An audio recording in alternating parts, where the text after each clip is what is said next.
বলতে পারবেন না? আমাদেরকে কমায় রাখেন একটু।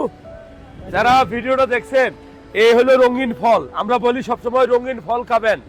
ধরেন রঙিন ফল সবজি সবগুলাই, গাজর, এই মন্ডল ফল না, জামরুল জামরুল। আচ্ছা যাই হোক, আমরা বই পুস্তকে জামরুল, বাংলায় বলি মন্ডল। এই মন্ডল ফল বা রঙিন ফল কেন খাবেন? এটাতে থাকে লাইকোপেন, একটা সুপার অ্যান্টিঅক্সিডেন্ট বা ক্যারোটিনয়েড। হ্যাঁ, যাই হোক, আমি এই সিজনে প্রচুর পরিমাণ জামরুল বা মন্ডল ফল খেতে বলবো। এটা আপনার vitamin C, vitamin A, vitamin B, এরপরে আপনার ম্যাঙ্গানিজ, হ্যাঁ, ফলিক অ্যাসিড, আয়রন এবং ফাইবার, এবং সবচেয়ে বেশি থাকে এখানে পানি।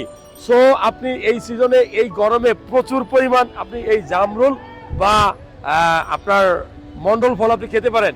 খুবই ভালো খাবার এটা। এটা আমি বলবো যে নিয়মিত খাওয়া। ভাই আমাদেরকে আধা কেজি দেন।